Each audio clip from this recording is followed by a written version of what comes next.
Our seats here. We have. Those aren't the players. The players are right here. Those are not their decks. So on one side, though, we have Devin Koepke, Brad Carpenter, and Jacob Baugh. Baugh is playing Amulet Titan. Their middle seat, Brad Carpenter, is on Grixis Shadow, and Devin Koepke is on Izzet Arclight Phoenix. On the other side, we have the team of Walt Hengely, Joshua Shields, and Michael Coyle. As you mentioned, Michael Coyle and Joshua Shields are both on Grixis War. Their third, Walt Hengely, is on Izzet Phoenix. So we have an Izzet Phoenix mirror over on that third table. That one, I feel like we should watch one of these Grixis War decks, right? I would have to think so here. We got it. All right. We got it. We're going to start with the middle seat. We're going to go with Grixis Whir and Grixis Shadow.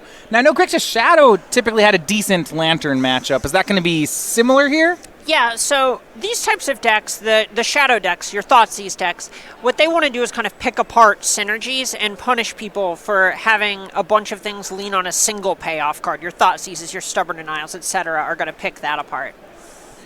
All right, so we get underway here. We see turn 1 a Teleria West from Joshua Shields. He's on 1 of 2 decks now, right? Oh, yeah, that's the type of situation where you're like, no, not Amulet.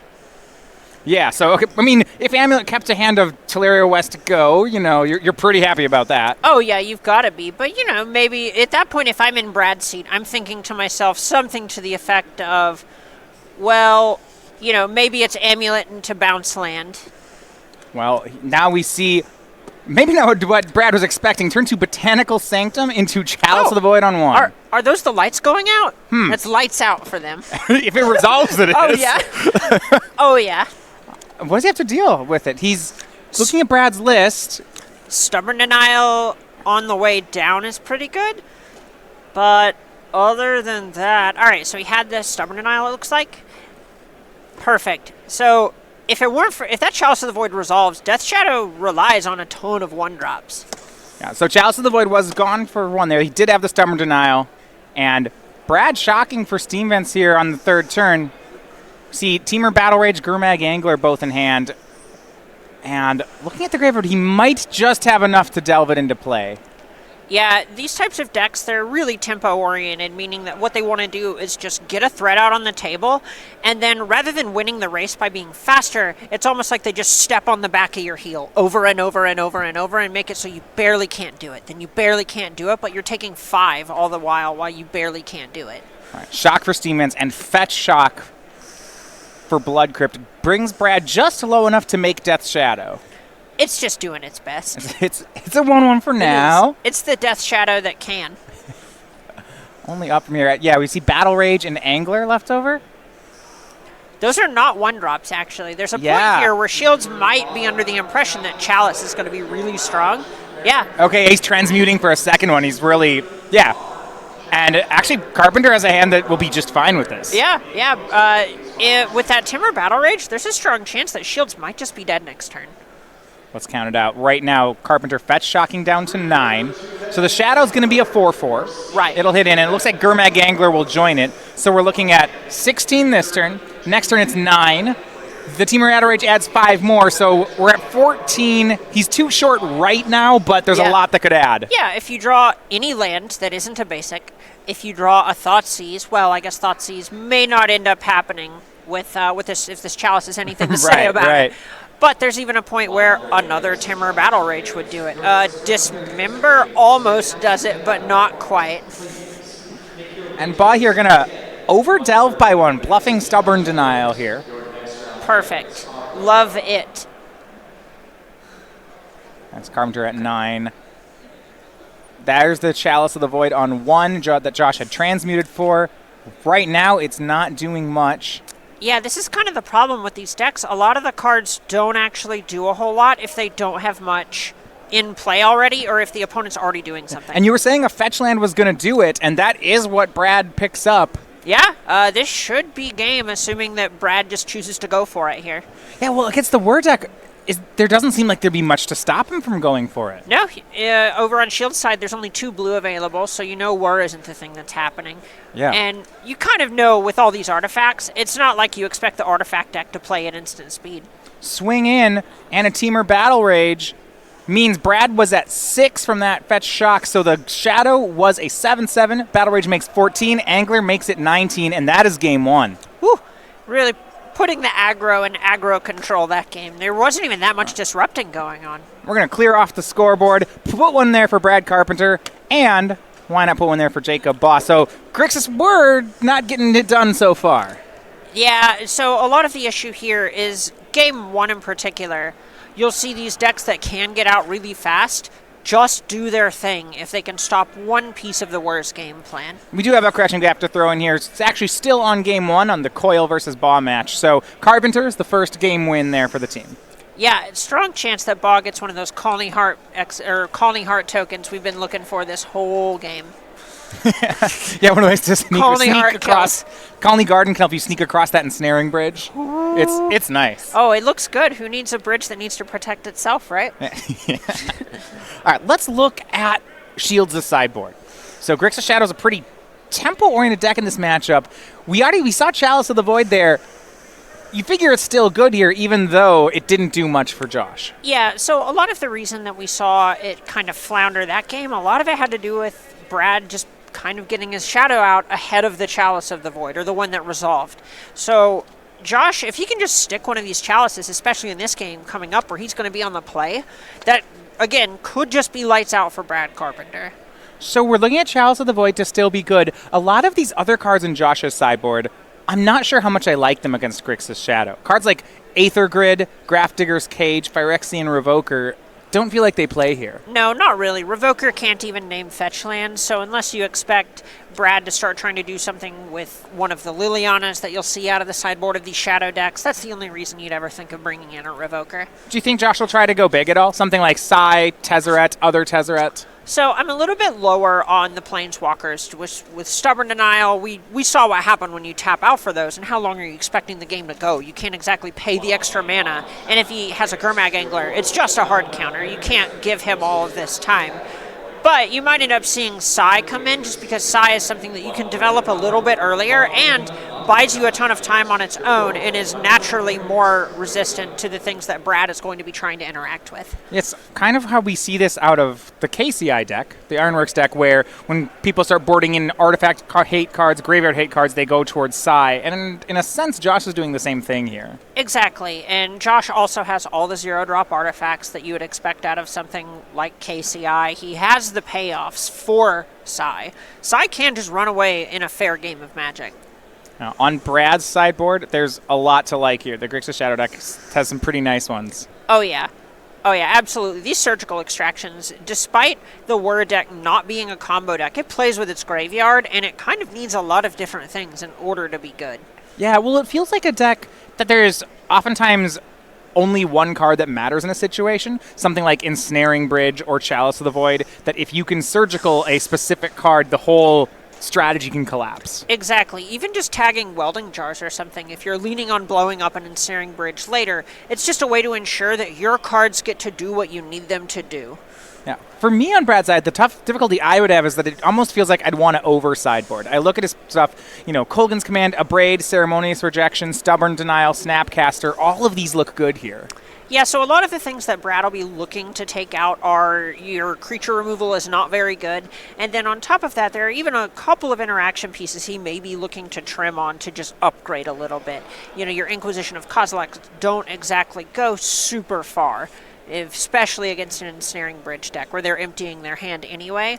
You might want something that plays to the table a little bit better. All right, so with the next set coming up, Ravnica Allegiance, we already spoiled a exclusive card last round. We do also want to mention that the pre-release coming up from over at Star City Games, we have our exclusive pre-release playmat. This is the Simeon Tour Guide. You can get that one January 19th and 20th. Oh, it's a good pun, and that is an Angry Gorilla Octopus thing. That's like a Simic card for sure. I don't know. It's like Gruul Simic, maybe. It's like, not Timur, because that's not Ravnica, but... is that a squirrel in the airplane?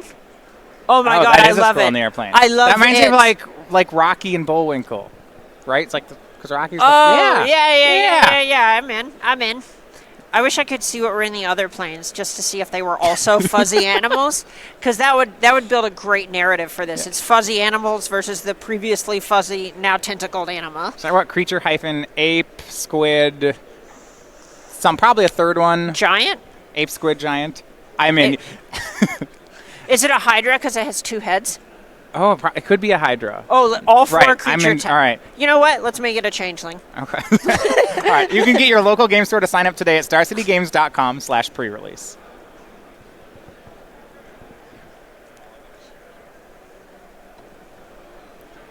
For game number 2, Josh on a 6-card hand at the moment.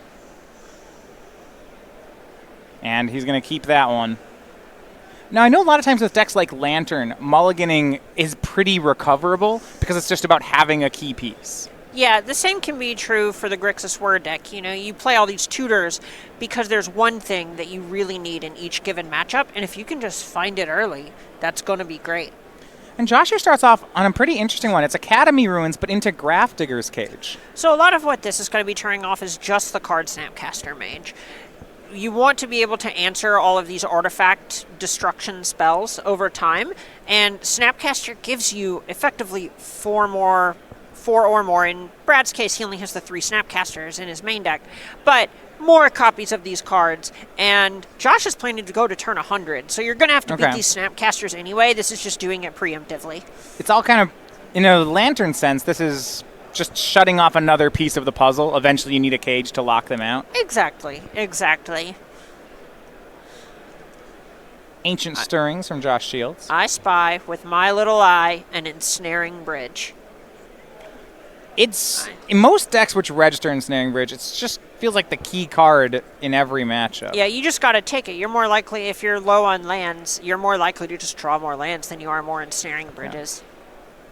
One of the things I liked when playing Lantern with mulliganing was there's some matchups against creature decks where the nut draw was mulling to 5 and playing Ensnaring Bridge. Yep. Oh, yeah, you just go, all right, well, here's my Bell on 1 and a Darksteel Citadel, and turn 2, land Opal Ensnaring Bridge, good luck. Right. And then, you know, if you had a full 7, they might still be able to kill you. Oh, exactly. I've lost games where I just had a couple too many lands and I draw a land and I couldn't actually reduce my hand size and died to grizzly bears with this Lantern deck. So Bridge was taken by Shields. Carpenter has at least 1 Stubborn Denial in hand. Now is cued in to maybe leaving that up. Yeah, you can't just let these things resolve, and with as many 1-drops as there are in the Shadow deck, without any Chalice coming up, and with this Gurmag Angler coming down, Brad has his threat. He just needs to not let any of the key things that stop him from winning resolve. First Bridge is tried for, and that'll be hit by the Stubborn Denial in Brad's hand. Fairly intuitive on that front. Hand draws another one, not too bad. This is classic Bradley Carpenter. We teamed together back in 2016. Loves to play the Shadow deck. Very good at drawing Stubborn Denial. These are the kind of hands, when I play against Shadow, that make the deck feel completely busted. When they do stuff like Thought Sees You again, and then make, you know, a 1-mana 5/5, and then they play Negate and Thought Seize with their 2 lands on the following turn. You just think, like, what? This is Why stupid. Is this legal? Oh, yeah. Oh, when this deck's firing on all cylinders, it feels like you're playing a Legacy deck against a bunch of dummies who registered Modern. You had a 1-mana Negate. You had a 1-mana 5/5. You know, all reasonable things. Tarmogoyf has basically been pushed out of a lot of decks by Gurmag Angler. Let's just think about that for a second. Tarmogoyf got pushed out by this fish. Chalice of the Void is the temp play for Josh. That should force the second Stubborn Denial. Actually, Carpenter's going to Thought Scour in response and draws into Coligan's Command. Listen, you got to do what you got to do sometimes. And top decks the 3rd land this turn. And so it was written. Brad is just, this is a nice setup he has going. It's a good thing he milled those 2 not lands, not Coligon's command cards with the Thought Scour. Ensnaring Bridge by Josh. Brad will abrade the Chalice and Stubborn Deny the Ensnaring Bridge. That was a sweet play. I love that. That makes that Thought Scour make a lot more sense there. He already had a plan of how to tag the Chalice. Yeah, Snapcaster Mage in hand along with Coligan's Command. Ensnaring Bridge numero trace. Yeah, Brad shows the Kolaghan's command and says, that's going to be good. Josh Shields shakes the hand. So Brad Carpenter, a dominant 2-0 there with Grixis Shadow. Yeah, and it's kind of like we were saying at the beginning of the match. It just kind of picked apart the one important piece each time and looked at a Grafdigger's cage and said, that's fine. And, for a mulligan to 6, Josh made 3 ensnaring bridges that game. That's a lot of what he needs to do in the matchup. Yeah, that's all that we're really looking to do in anything like that, where you need to be going long. You need some sort of lock piece that's going to buy you all of that time, and ensnaring bridge is the one there. All right. Brad Carpenter gets the win, but both his teammates down a game here. So one of them's going to have to rally back. Yikes. We are going to go, in a second, over to the match between Walt Hengely and Devin Koepke. This is an Is It Arclight mirror between the two players, though their builds are actually a bit different. Yeah, so it looks like the biggest difference here is in one of them being a little bit more grindy. We see Walt here has a Jace Friends Prodigy, which is pretty interesting. That kind of just communicates that he's looking to maybe be able to go a little bit longer. All right, we'll head down to the match. It's post-board, so we're in game number 2.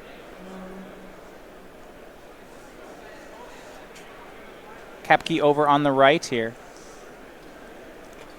We are right in the thick of it. Kind of just getting back into Magic. He'd taken some breaks recently. Was the winner won the Gen Con beta draft this summer. Yep, that's the one. Won an alpha starter deck. Was that what it was? I believe so. Oh, yeah. Oh, yeah. Really, really excited to see him pick that one up. See a Manamorphose here getting hit by Spell Pierce. However, Thing in the Ice still transforming. Devin indeed is not at 201. Listen, we just jumped in. We don't know that. Oh, wow. That was a big swing by Awoken Horror. Big Thing in the Ice. It hit him, for 188. He drops to 13.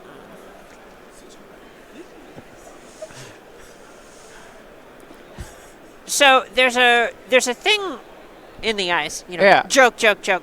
But the weird dynamic here is Thing in the Ice can just get blocked forever once it's flipped. Arclight Phoenix keeps coming back, but Crackling Drake is kind of the thing. If you have multiples, it just one-shots them if you can get blockers out of the way. Whereas Thing in the Ice takes multiple connections in order to kill them. And Crackling Drake the play for Koepke as he passes. We see a good amount of instants in the graveyard. Is it enough? It would have to be 8 for this to be a trade. What's a stronger word for crackling? I think crackling is like the beginning of it, starting to spark. I mean, this Drake's not crackling anymore. Oh no, it is bigger crackling. Like Storming Drake. Storming Drake? Yeah, that's not totally right, is it? It's close. Thundering Drake? There's got to be the lightning part, though. I know what you're saying. This is Thunder and Lightning Drake. Okay. severe weather Drake.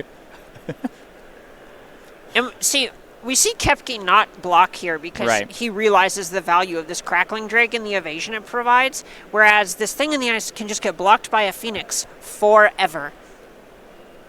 Koepke takes the hit, drops to 6, and Walt follows up with his own Crackling Drake and a pass. It looks like Koepke has a Lightning Axe in hand. Yeah, he has a Lightning Axe. Is it Charm? Draws a land for the turn. So it looks like he is able to get back this Arclight Phoenix. If he has another instant in his hand, this is pretty close to lethal. It looks like we're seeing 7 in the graveyard. If we look at looting with the Is It Charm to dump 2, and then... I like where this is going. And then Lightning Axe to get the Drake out of the way, and then a 1-drop to buy back our Phoenix. It's close. It's close. Right. On Koepke's side, because it involves looting with Is It Charm, there's the potential that he doesn't know if it's lethal yet. Right? If it has the right draw and discard, it's lethal? Oh, he knows. He knows. Okay, he's going to start with a Thought Scour. Oh, that means he knows. Okay. Mills over a land and a Manamorphose. That is 2 points of damage. Yeah, and see, counting this one up, looks like we're at 9. Oh! Surgical Extraction in his hand also accounts for another point of damage. Finishes resolving the Thought Scour there with the draw. So we have 9 points of damage right now. Surgical is 10. Lightning Axe is 11. Izzet Charm is 12. He'd have to find 4 more. The Phoenix? That's The Phoenix 3 is 3. more. So if one of the top 2 cards is an instant or sorcery, Then this works. then it does it. That feels like it's worth going for. I think it's worth going for, but I understand him tanking here. There are a lot of situations in team events where you feel so bad if it doesn't work, and you also make your friends lose because of it. Right. I mean, and there's some concern, right? If this doesn't work, if the Izzet Charm misses, then he's throwing it away. Yeah. Though I guess also if the Izzet Charm finds an Arclight Phoenix, it still works. Oh, right. He'll start with Surgical Extraction. And this actually makes some sense because there could be a Surgical in the other hand. Oh. And well, there is. Yeah, yep. That's big. That is big. Yeah, he targeted Faithless Looting. Looks like we have Jaceman's Prodigy, Surgical Extraction, Lightning Bolt, and Izzet Charm in Walt's hand. This is going to be tough for Koepke to get out of. You see, he is at 3, and his opponent has a Lightning Bolt. I would try to not let my opponent untap. Right, so now we just have to go for it. We got to go for it. Now, the Surgical Extraction's not as bad as it first seems, because if it's hitting Arclight Phoenix, then Walt's paying 2 life to prevent 3 damage, which is good, but it's only something. 1. It's right. something. It does throw off the math, so this Izzet Charm has to hit 2 instants and sorceries now. It's a lot to ask. See if it can do it. Is there a world? We can't just cast it, correct? We have 1, 2, 3, 4, 5, 6, 7, 8, 9, 10. We can only 13 if we cast the Arclight Phoenix. Right, and it doesn't look like enough there. Yep. So our Izzet Charm has to mill 2 or hit Manamorphose into something?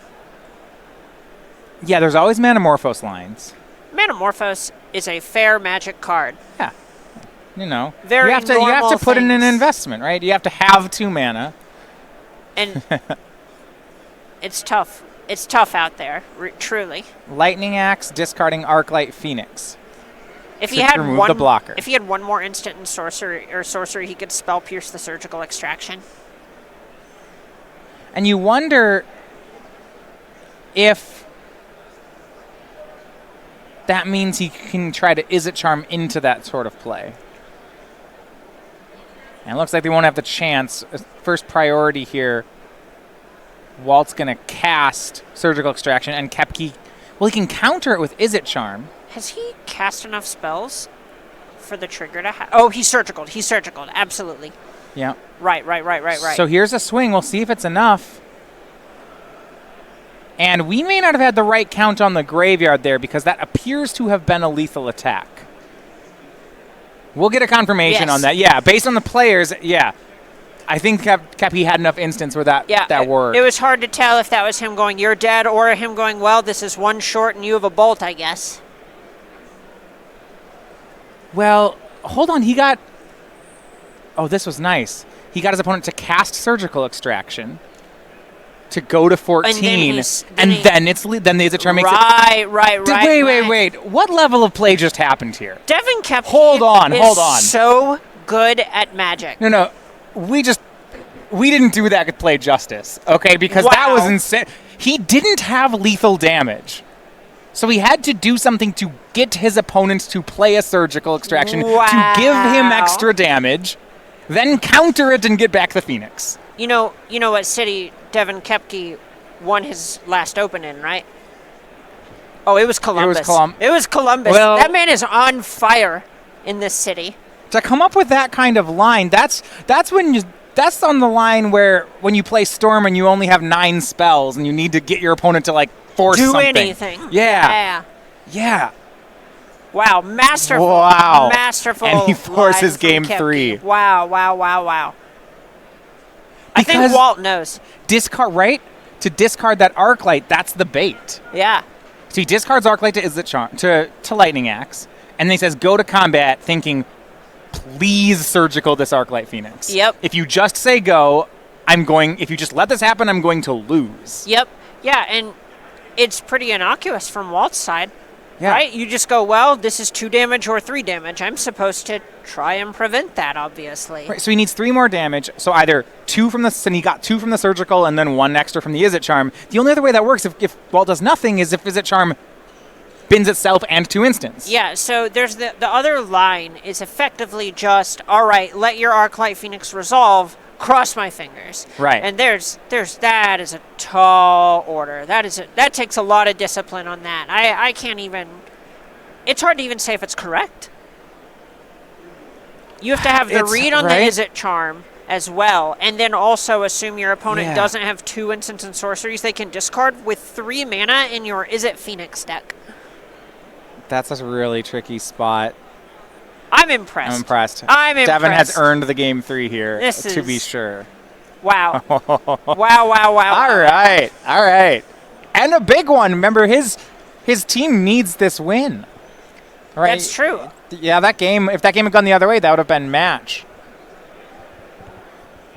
And they are, looks like they're both sending the hands back for the 3rd game. Huh. Close game. That game too. Wow. So at StarCityGames.com, we have the Star City Game newsletter. If you want to get some top advice here from players on the tour, it is your source of Magic Gathering news. So we'll have highlights from the articles of the week, some exclusive strategy content. You also can find game nights and invitational qualifiers near you. And the best part about it, it's all for free on the website, which you can sign up for. Honestly, it's just like another set of free articles. Yeah, it's just an extra article. I did it for a month. Different people do it. It's very, very, very good. Yeah, and you can find that on our webpage over up in the corner, starcitygames.com/newsletter. Them both going to 6 makes it really just drives home how much of a mirror this is. Yeah. I really appreciate the polite laughter on that. That was not a good joke. You know.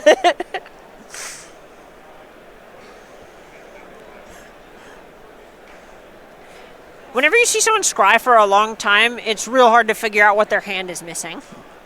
I will say Thing in the Ice looked really impressive that last game. Yeah, it basically gives you a great tempo swing. Controlling when you flip it is the hard part.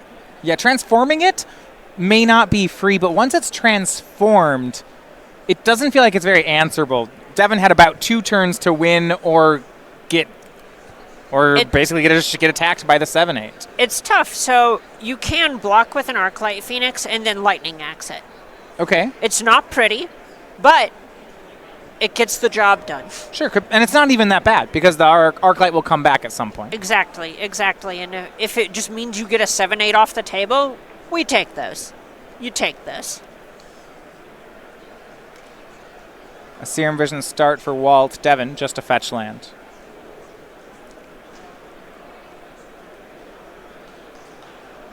And he'll end step Thought Scour here, going down to 17. A lot of setup plays, it feels like, in this kind of matchup. Yeah, there's basically 2 or 3 turns of you and your opponent politely staring at each other while you sort of load your musket. All right. You're like, all right, this is going to take me a minute, but I am going to shoot you with this soon. They both line up about, 12 feet from each other. They're just, all right, no, this is going to happen. Hold on. Draw.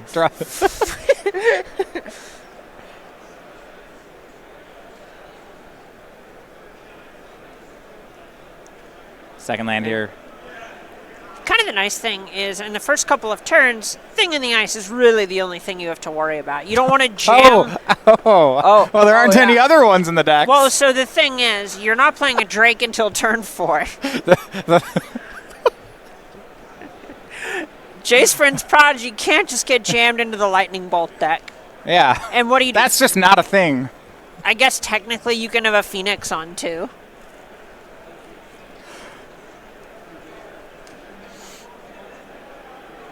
Outside of that, it's basically both players cantripping endlessly. I do like that eventually, and then eventually you just get a 10-4 for 4 mana. It's nice. Yeah. It's good value. It is a thunder and lightning of value. It's just all of them, all wrapped up into a Drake.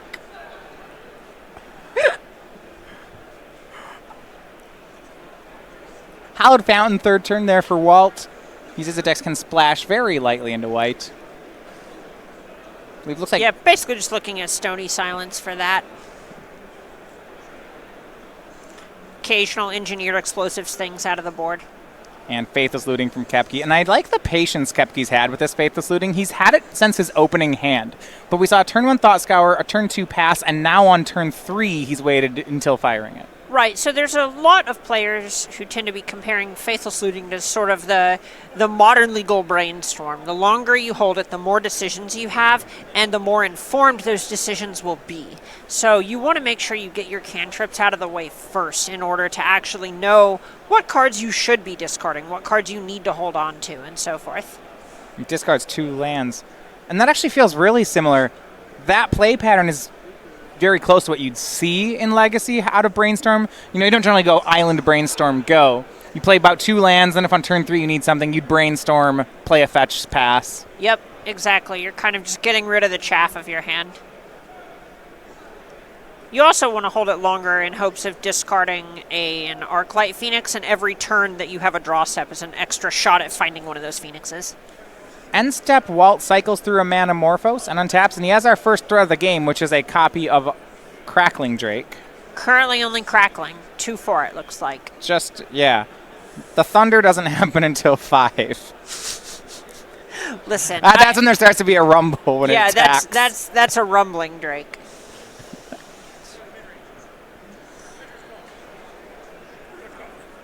And Koepke building up on his own, casting Opt on end step. That is a Thunder and Lightning Drake he just drew. Okay. I think. Right, maybe only a rumbly one. Well, he's going to go for a Thing in the Ice. It looks like we have Lightning Axe and a discard for Koepke being lined up here. Looks like he's just going to go, you know, this Faithless Looting is flashback. We'll work it out later. Crackling Drake is down.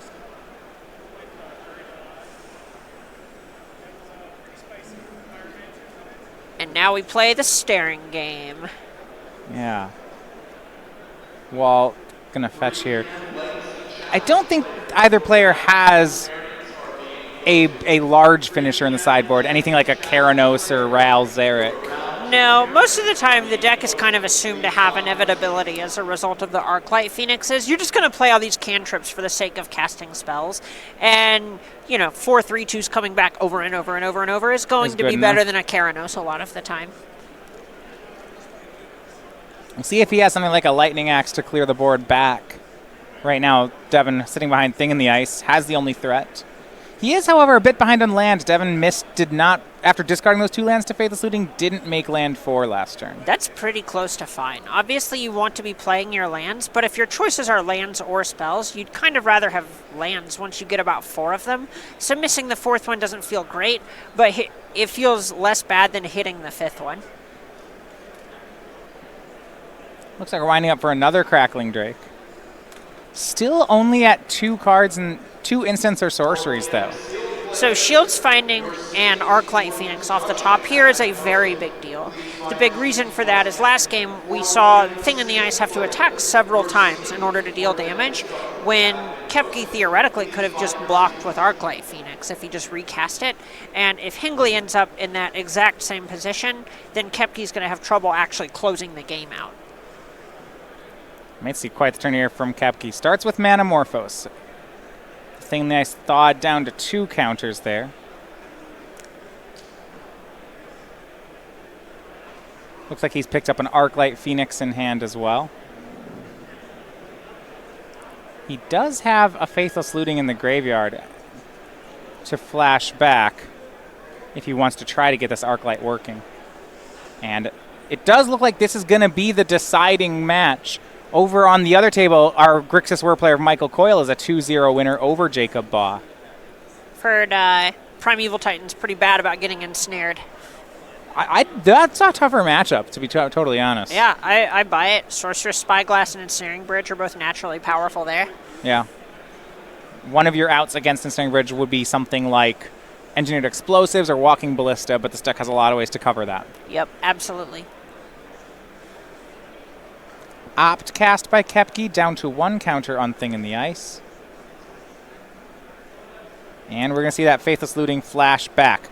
And this should do quite a lot of damage. Here's a transform into a 7/8 Awoken Horror. Bounces the Crackling Drake. A draw of 2. And how many Arc Lights can he put in the graveyard? That was a nice line. It always feels so good that since it's delayed when the Phoenix actually comes back, usually you get to make an Awoken Horror, make some Phoenixes, and crush in with all of it, which is not kind of what Thing in the Ice is intended to do. And he crushes in for 10. That sends Walt down to 7.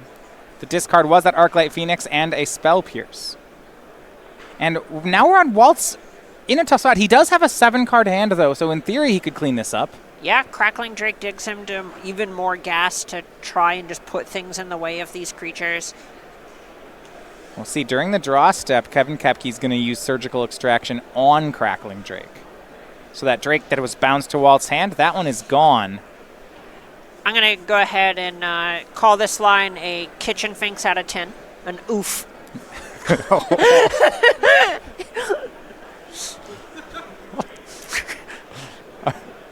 All right. See what he has left after the draw. He's got 2 more lands. He's got an Arclight Phoenix, a Jaceman's Prodigy. Looks like 1 Faithless Looting and I believe a Manamorphose. Yeah, he has a few looks to try and bring back this Arclight Phoenix and stabilize a little bit here. Being this far behind on life is naturally going to kind of make him have to play from behind and sacrifice resources as a result of that.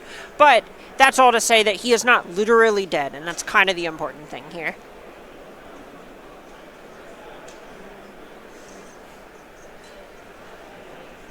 Some work left to be done on Walt Hengely's side. He'll start with Jaceman's Rash. Actually, Thing in the Ice is the 2-drop. Can he get 4 activations on it? And remember, Thing in the Ice only bounces non-horror creatures, so the other Thing in the Ice will stay on the table. I like leading on this Thing in the Ice here, making sure you thaw it out a little bit as you're casting all these spells. There's naturally going to be a cost here. Maybe you end up needing the mana later, but you still have 2 mana floating off of this. Well, 1 mana floating now from the Manamorphose. Yeah, it is Morphos into Faithless Looting, so a blue mana is floating. 2 counters left on Thing in the Ice as he'll discard 2. Blue floating down to 1. He casts Faithless Looting. All right, here we go. Here we go. This is what a comeback. This is how it starts. 1 mana floating, but it's a blue mana, so it looks like he has another single red cantrip. I don't know that he has the last card to transform it. Well, he does have enough to bring back Arclight Phoenix, which is kind of the important thing here, is making sure he has the blockers he needs.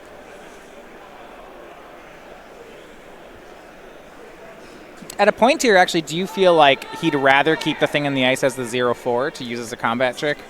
Yes. Sort of. So the big issue here is it doesn't bounce the other Awoken Horror. Right.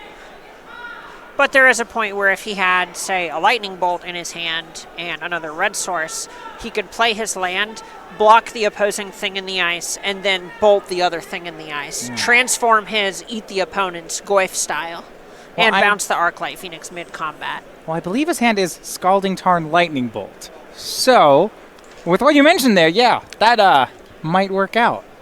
You could say my decision to bring up that scenario was informed.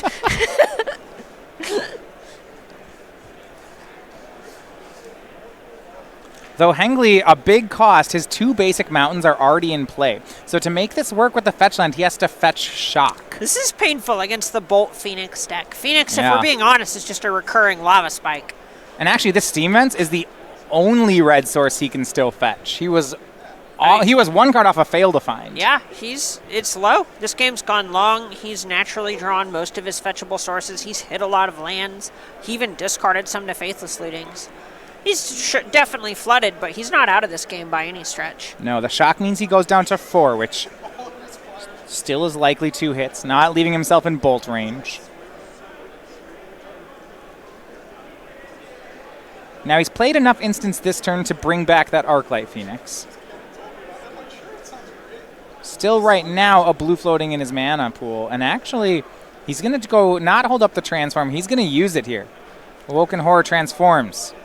This is likely him just saying, all right, I need to hit more Phoenixes, and also he wants to try and block with that Phoenix in order to apply pressure on Koepke here. Yeah, there are two ways to play this. He could either play it aggressively like this, or the defensive play was just to bring back the Phoenix, hold up Bolt, and pass. Yes. Yeah, but how many turns can you really give your opponent when you're at 4 against their recurring Lava Spike Bolt deck? Right. And it's not like things get particularly better if you wait until next turn. Exactly. And if you let Koepke untap, there's also a point where maybe you go to flip your thing in the ice and Koepke responds and blasts it with a lightning axe. In which case, you're just out of the game. It all just falls apart. It all just falls apart. So there's kind of a point where this is probably the best avenue to victory. It feels bad, but you got to give yourself the best positioning to win the game. How about this? He's debating. Yeah, this is a swing with Awoken Horror to put Koepke down to 6. This is a great play. This is a good attack. Well, we should confirm that attack was made, as it looks like it's untapped right now.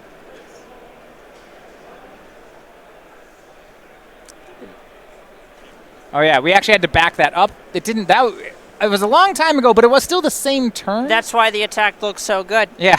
It just gave the card haste. Very nice. And Koepke, his reply, gives Walt another turn. It was just Crackling Drake and pass. Sure. Koepke just building up here, realizing that with Walt at a much lower life total, this is kind of Devin's game to win. He just needs to not throw it away by making silly attacks. It also looks really bad to attack with your thing in the ice or your Awoken Horror into Awoken Horror plus something. So with 2 Serum Visions cast by Walt, the question for me then is, what is he looking for here? Is it lightning axes? Basically, he just needs ways to punch through. More Arclight Phoenixes would be very nice because it gives him ways to block while applying pressure.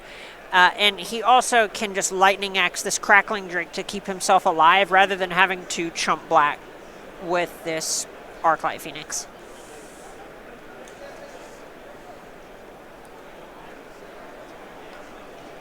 So after 2 Serum Visions, Walt goes to 2 cards in hand but just holds them up, passes back to Koepke. And both players are just wanting to make sure they have things lined up before they start attacking. Koepke starting with Serum Visions, draws an Arclight, sees another Arclight in the top 2. He has a Faithless Looting in his graveyard if memory serves. Yeah, he does. So if he has a way to make a 3rd spell and flash that back, then this all looks very good. Right, and I believe there's a Thought Scour hanging out in hand with that island on top. That's got to be close to lethal. Yeah, if all that lines up, I like where it's headed. And both cards on top is a good sign. All right, yeah, this is big. This is big. This might be Koepke finally putting the nail in the coffin here. Cast Thought Scour, and yet targeting Walt does not... Actually, he's not talking to his teammate. Maybe he wants to target himself. It's not that bad.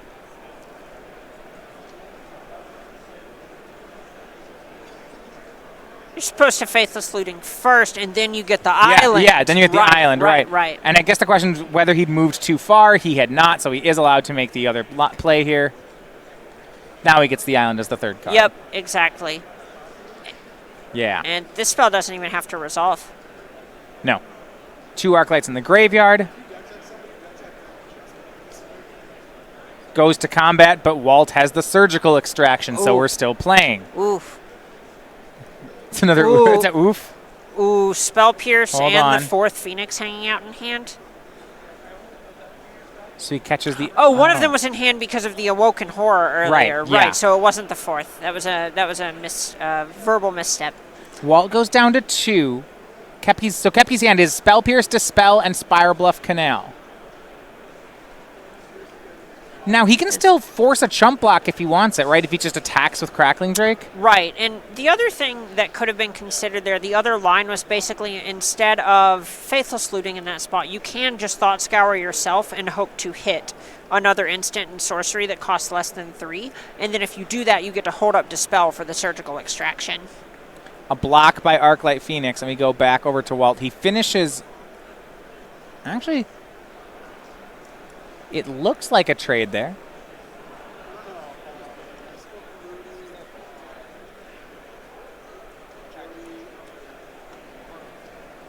And players are just going to pass back again. Yeah, and Walt did use that lightning bolt in hand to deal the remaining points of damage to Crackling Drake. And we see maximize velocity from Koepke out of the graveyard. That was jump started. And this is that Tarmogoyf fight, right? Yep, it is. One is slightly bigger than the other, and it's just good numbers. And Walt's going to try to finish it off with a lightning bolt, but Devin's got a Dispel, and he's going to protect his 7/8. Walt now playing off the top of the deck. One card, and Surgical Extraction from Koepke in the draw step. Wonder if we're going to hit maybe Faithless Looting. Faithless Looting's got to be the call here. If there's a single card in the graveyard you're looking for, you could try to tag Arclight Phoenix, but if Phoenix is the thing you really want to hit, sure, you could instead just let the first couple spells resolve and then try to tag more of them. It looks like the draw was Lightning Bolt from Hengely. But I don't believe that Koepke targeted Faithless Looting. He targeted Thing in the Ice. So Walt will get some redraws here.